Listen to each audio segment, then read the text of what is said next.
நான் morning shift முடிச்சுட்டு இப்போ தான் ஏஞ்சேன். ஸோ பீட்ரூட் ஜூஸ் போட்டு குடிக்கலாம் அப்படிங்கிறதுக்காக இந்த தோல்லாம் பீல் பண்ணிகிட்ருக்கேன். இந்த தோல்லாம் ஏன் சேஃப்டி பண்ணுறேன் அப்படின்னா, இதெல்லாம் ரூம் டெம்பரேச்சர்லேயே வச்சு காய வச்சோம்னா நம்ம பவுட்ரு பண்ணி ஃபேஸ் பேக்கு பாடிக்கெலாம் கூட நம்ம அப்ளை பண்ணிக்கலாம்.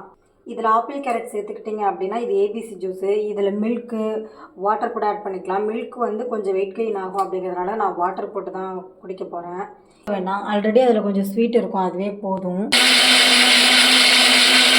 சில பேர் இந்த இதோட குடிப்பாங்க. நான் வந்து இதெல்லாம் ஸ்ட்ரெயின் பண்ணி எடுத்துட்டேன். சப்போஸ் இது உங்களுக்கு வேஸ்ட் ஆகுது அப்படின்னு நினச்சிங்கன்னா நீங்கள் ஃபேஸ் ஸ்க்ரப்பு பாடி ஸ்க்ரப்பாக யூஸ் பண்ணிக்கலாம். இன்றைக்கி எனக்கு இது வேண்டாம், அதனால் நான் டிஸ்போஸ் பண்ணிக்கிறேன்.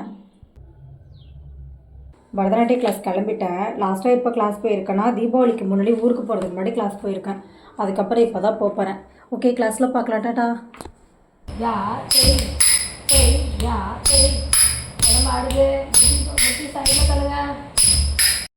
எங்கள் மேம் வீட்டில் செஞ்ச வெஜிடபிள் மஷ்ரூம் பிரியாணி. நீங்கள் பேச்சுலராக இருந்தீங்கன்னா இந்த மாதிரி காம்ப்ளிமெண்ட்ஸ்லாம் நிறையா கிடைக்கும். ஃப்ரிட்ஜில் வச்சு தேவையானதை மட்டும் எடுத்து சூடு பண்ணிக்கும். இட்லி தோசை கொஞ்சோடு கொடுங்கக்கா, ஃப்ரிட்ஜில் என்கிட்ட இல்லை. கொஞ்சோடு கொடுங்க. வெஜிடபிள் பிரியாணி, முந்திரி குருமா. முக்கியமான வேலை இருக்குது, அது இன்னும் ரொம்ப நாள் ஆசைன்னு கூட சொல்லலாம். அதை உங்களுக்கு தனியாக vlogல ஷூட் பண்ணி நாளைக்கு போஸ்ட் பண்ணுறேன். டாட்டா பாபாய்.